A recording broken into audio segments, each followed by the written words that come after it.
خیر مکتب ہے آپ سبھی سامعین ناظرین کا اس قنات پہ۔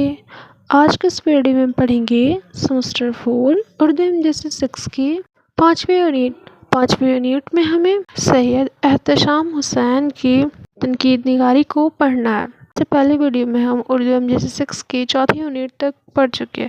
آج ہم پانچویں یونٹ پڑھیں گے۔ آئیے پڑھتے ہیں۔ لکھا ہے پروفیسر احتشام حسین اعظم گڑھ کے قصبہ محل میں 21 اپریل 1912 کو پیدا ہوئے۔ اعظم گڑھ اور الہ آباد میں تعلیم پائی۔ دیکھیں یہاں پہ لکھا ہے احتشام حسین جو ہے وہ اعظم گڑھ میں پیدا ہوئے اور اپنی تعلیم اعظم گڑھ میں اور الہ آباد میں مکمل کی۔ 1936 عیسوی میں لکھنؤ یونیورسٹی کے شعبہ اردو فارسی میں بحث لیکچرر انعقاد تقرر عمل میں آیا۔ دیکھیے انہوں نے تعلیم مکمل کرنے کے بعد 1936 عیسوی میں لکھنؤ یونیورسٹی میں اردو فارسی کے لیکچرر مقرر ہوئے۔ 1961 عیسوی میں الہ آباد یونیورسٹی کے شعبہ اردو میں پروفیسر کے عہدے پر فائز ہوئے اور ریٹائر ہونے تک اس شعبہ سے وابستہ رہے، اور وہ جب لکھنؤ میں اردو فارسی کے لیکچرر کے عہدے پر مقرر ہوئے تو اس کے بعد 1961 عیسوی میں الہ آباد یونیورسٹی یعنی انہوں نے لکھنؤ چھوڑ دیا، انہوں نے الہ آباد یونیورسٹی میں اردو میں پروفیسر کے عہدے پر پھر سے مقرر ہوئے اور آخر تک یعنی ریٹائرمنٹ تک، جب تک ان کی ریٹائرمنٹ نہ ہو گئی تب تک وہ وہاں اس عہدے پر فائز رہے۔ یکم دسمبر 1972 عیسوی کو الہ آباد میں ان کا انتقال ہوا۔ ان کی پیدائش ہوئی 1912 عیسوی اور وفات 1972 عیسوی۔ الہ آباد میں ان کی وفات ہوئی۔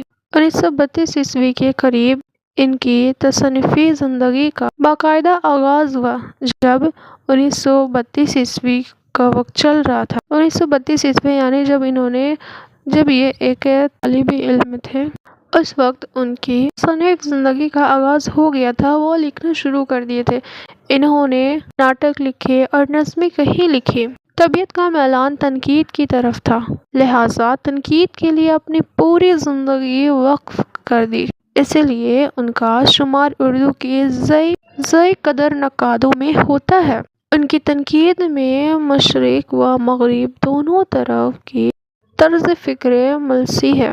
تنقیدی حاشیے، روایات اور بغاوت، ادب اور سماج کی تنقید اور علمی تنقید، ذوق، ادب و شعور، افکار و مسائل، عکس اور آئینے، اعتبار نظر، اردو ادب کی تنقید، تاریخ وغیرہ ان کی اہم تصانیف ہے۔ دیکھیے یہ سب ان کی تصانیف کے نام ہیں، آپ انہیں دھیان سے پڑھ لیں کیونکہ کبھی کبھی اس سے آپ کا آبجیکٹیو سوال آتے ہیں کہ یہ اس کہانی کا نام یا اس تصنیف کا نام دے دیا جائے گا اور کہا جائے گا کہ اس کی مصنف کا نام لکھیں، نام بتائیں، تو آپ کو یہ کام آ سکتا ہے، آپ اس سے دھیان سے یاد کر لیں۔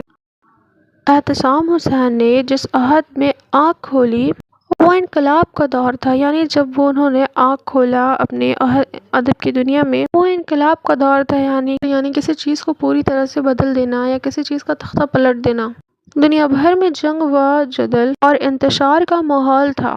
دو علمی جنگوں نے ساری دنیا میں قیامت برپا کر دی تھی۔ زندگی سے لوگ کا یقین اٹھ چکا تھا، ہر طرف ہلاک تباہی مچی ہوئی تھی، لوگ زندگی کا مقابلہ نہیں کر پاتے تھے، اس لیے وہ ذہنی طور پر رہ فراریت اختیار کر رہے تھے۔ دوسری طرف روسی انقلاب نے زرار کی ظالم حکومت کا خاتمہ کر دیا، عوام کی حکومت قائم ہو چکی تھی۔ ان ملے جائے حالات نے بڑی حد تک ادیبوں اور دانشوروں کو متاثر کیا۔ اس زمانے میں عسکر والد کے روحانی نظریہ ادب کو مقبولیت حاصل ہونے لگی تھی۔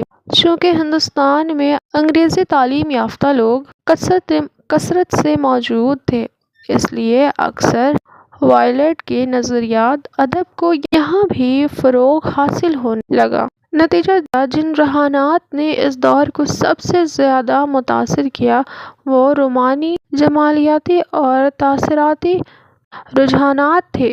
زندگی کی تلخ حقیقتوں نے ادبیات اور شاعری میں رومانی رجحان پیدا کر دیا تھا۔ چنانچہ ترقی پسند تنقید سے پہلے جو دور تھا وہ تاثراتی اور جمالیاتی تنقید کا دور تھا۔ اردو میں جمالیاتی و تاثراتی تنقید کا ابتداء محمد حسین آزاد کی تحریروں سے ہوتی ہے۔ امداد امان اثر، نیاز فتح پوری، اختر اور یونسی، فراق کھوپوری، محمد حسین عسکری اور مجنوں غور کھوپوری اس تنقیدی دبستان سے وابستہ ناقدین ہیں۔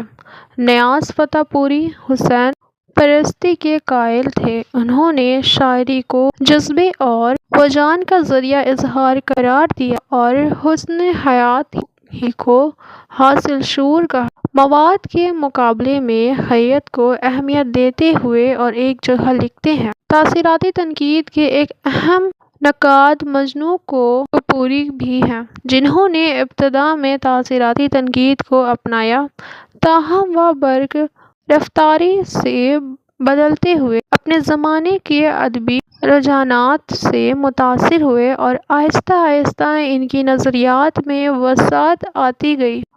مجنوں کے عہد کو جس چیز نے سب سے زیادہ متاثر کیا وہ 1917 کا روشن انقلاب تھا۔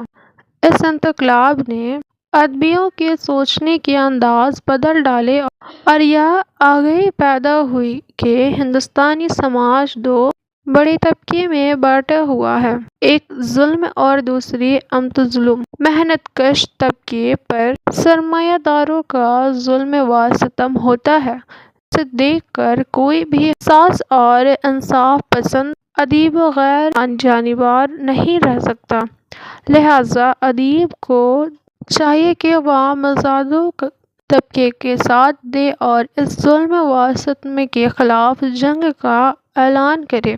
جب ان ترقی پسند نظریات کا فروغ ہونے لگا تو جمال پرستی اور حیات پرستی کے نظریات کو شکست ہوئی، جس کی وجہ سے ادب میں زندگی سے آنکھیں چار کرنے اور غلامی کے خلاف اجتماعی طور پر غور و فکر کرنے کا حوصلہ پیدا ہوا۔ ترقی پسند تنقید سے وابستہ ناقدین میں اختر حسین رائے پوری، احتشام حسین، ممتاز حسین، مجنوں غور کھوپوری، سید سجاد ظاہر، علی سردار جعفری اور ذوق انصاف وغیرہ کے نام اہم کے حامل ہیں، جنہوں نے کارل مارکسی کے نظریات پر ادب کی بنیاد رکھ کر ادب کو زندگی اور سماج کے مسائل سے جوڑا، لیکن مرور ایام کے ساتھ ان ناقدین کے موضوعات اور زبان و بیان میں قابل گرفت یکسانیت آتی گئی۔ نیز اس نظریے میں شدت اور انتہائی پسندی دریائی۔ اسی وجہ سے ان میں بعض ناقدین نے اس انتہائی پسند سے خود کو علیحدہ رکھنا چاہیے۔ انہوں نے سماج و اقتصادی مسائل کے پہلو ادب میں جمالیاتی پہلوؤں کے مطالعے کو بھی ناگزیر قرار دیا، جس کا نتیجہ یہ نکلا کہ وہ ادب کا مطالعہ معرضی نقطہ نظر سے کرنے لگے۔ آگے چل کر احمد سرور اور احتشام حسین نے اپنی تنقید کو سائنٹیفک رنگ دیا اور اس طرح اردو تنقید میں سائنٹیفک سوچ کا آغاز ہوا۔